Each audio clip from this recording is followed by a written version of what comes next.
में CDSL यानी कि central depository services India limited. अब दोस्तों अगर हम CDSL की बात करें तो करंट टाइम में जो इसका EPS है और इसका जो वैल्यूएशंस है वो एकदम एक जोन में हमें देखने को मिल रहा है। अब जब भी ऐसा सिनेरियोज रहता है कि EPS और वैल्यूएशन एक जोन में है तो आने वाले जो अर्निंग्स होते हैं वो बहुत ज़्यादा मैटर करते हैं, क्योंकि आने वाले अर्निंग्स अगर अच्छे आ गए तो उस केस में क्या है कि कंपनी का वैल्यूएशन जस्टिफाई हो सकता है, बट वही अगर वीक आ गए तो उस केस में क्या है कि कंपनी का जो वैल्यूएशन है, अभी 70 के PE पे दिख रही है ना ये कंपनी, अगर अर्निंग्स खराब आ गए तो 70 की PE पे नहीं दिखेगी, सीधा 80 के ऊपर निकल जाएगी ये।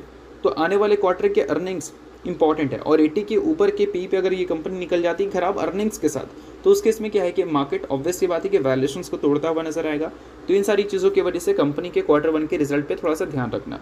अगर आपको रिजल्ट का डेट्स देखना है तो रिजल्ट का डेट्स आप यहाँ पर देख सकते हैं। 26 जुलाई को कंपनी बोर्ड मीटिंग कंडक्ट कर रही है और उसी दिन कंपनी के रिजल्ट हमें देखने को मिलने वाले हैं। रिजल्ट आने से पहले कि दोस्तों कंपनी का लेटेस्ट Q1 का शेयर होल्डिंग पैटर्न अपडेट हो चुका है, जहां पर प्रोमोटर का stake as it is unchange है, बट FIs ने जो पिछले क्वार्टर में एग्रेसिवली स्टेक अपना निकाला था इस कंपनी से, उसने स्लाइटली अपने स्टेक्स को इंक्रीज़ किया है, लगभग बोल सकते हैं 1.6% से। तो इस चीज़ को ध्यान में रखना। बट DIs की स्टेक्स इस क्वार्टर में भी हमें निकलते हुए दिख रहे हैं, इस चीज़ को भी हम इग्नोर नहीं कर सकते हैं।